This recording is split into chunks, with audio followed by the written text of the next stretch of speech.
Film અભિનેતા સલમાન ખાનના ઘર પર ફાયરિંગ કરનાર લોરેન્સ બિશ્નોઈ ગેંગના 2 આરોપીઓને પશ્ચિમ કચ્છ પોલીસે માતાના મઢ ખાતેથી ઝડપી લીધા હતા. બિહારના 24 વર્ષીય વિકી ગુપ્તા અને 21 વર્ષીય સાગર શ્રીજોગેન્દ્રપાલ નામના બંને આરોપીઓએ સલમાન ખાનના ઘર પર ફાયરિંગ કર્યું હતું, જેને ગત મોડી રાત્રે પશ્ચિમ કચ્છ એલસીબી અને મુંબઈ પોલીસે ઝડપી પાડ્યા છે. આ અંગે પશ્ચિમ કચ્છ પોલીસના ડીઆઈજી મહેન્દ્ર બગડિયાએ માહિતી આપતાં જણાવ્યું હતું કે સલમાન ખાનના ઘર પર મુંબઈમાં ફાયરિંગ કરી 2 શખ્સો ભાગી પશ્ચિમ કચ્છમાં માતાના મઢ બાજુ આવ્યા છે. એવી માહિતી મળતા પશ્ચિમ કચ્છ જિલ્લા પોલીસની લોકલ ક્રાઇમ બ્રાન્ચ તથા અન્ય પોલીસ ટુકડી દ્વારા સંયુક્ત રીતે બંને આરોપીઓને ઝડપી લીધા હતા. વધુ તપાસ માટે આરોપીઓને મુંબઈ પોલીસને સોંપી દેવામાં આવ્યા છે અને મુંબઈ પોલીસે વધુ તપાસ હાથ ધરી છે.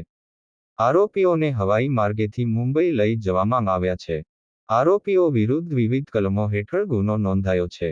બંને આરોપીઓ સામે આઈપીસી કલમ 307, 34 તથા આર્મ એક્ટ કલમ 25(3) મુજબ ગુનો નોંધવામાં આવ્યો છે.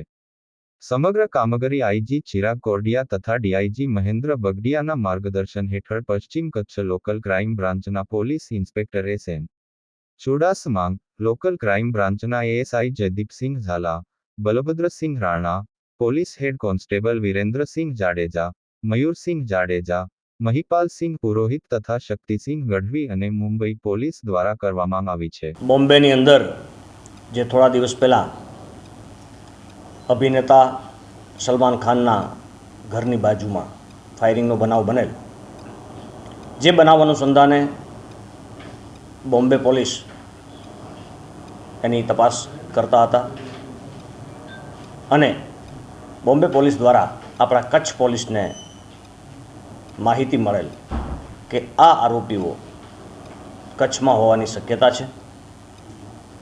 આ માહિતી અનુસંધાને આપણા બોર્ડર રેન્જના આઈજીપી શ્રી ચિરાગ કોટડિયા સાહેબ અને આપણા પશ્ચિમ કચ્છના ડીઆઈજીપી શ્રી મહેન્દ્ર બગડિયા સાહેબે આ બાબત ખૂબ જ ચકચારી હોય એની ગંભીરતા લઈ અને આપણા કચ્છની અંદર જો આરોપી હોય તો કોઈ પણ રીતે એને હસ્તગત કરવા માટે અલગ અલગ ટીમો બનાવી અને આપણા એલસીબીએ આખી રાત પોતાના જીવના જોખમે આરોપીઓ બાબતે હ્યુમન ઇન્ટેલિજન્સી અને ટેકનિકલ રિસોર્સિસની મદદથી બોમ્બે પોલીસના સંપર્કમાં રહી આ આરોપીને અથાગ મહેનતથી ઝડપી લીધા છે, જે માતાના મઠ વિસ્તારમાંથી મળી આવ્યા છે.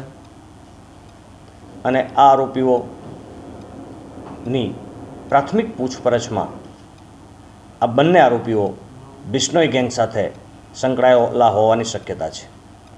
આ આરોપીઓ ચાંપાનેર જિલ્લાના બિહારના વતની છે. એકની ઉંમર 21 અને 24 છે, એ યુવાન છે અને પોલીસ ઉપર પણ કોઈ પણ સમયે એસોલ્ટ કરી શકવાની શક્યતાઓ નકારી શકાતી નથી. આ બંને આરોપીઓ ત્યાં ફનવેલ હોટલની અંદર રોકાઈ અને ત્યાં ફાયરિંગ કરતાં પહેલાં ખૂબ જ રેકી કરેલ છે અને આવી જે ગંભીર બાબતની આપણા બંને સાહેબોએ ટીમ બનાવી અને એલસીબીની અથાગ મહેનતથી અને હ્યુમન ઇન્ટેલિજન્સી અને ટેકનિકલ રિસોર્સિસથી બંને આરોપીઓ આપણે હસ્તગત કર્યા છે અને એ બોમ્બે પોલીસને આપણે હેન્ડઓવર કરી એને સુપરત કર્યા છે. આગળની તપાસ એ લોકો કરી રહ્યા છે. કર્તવ્ય ગુજરાત ન્યૂઝ.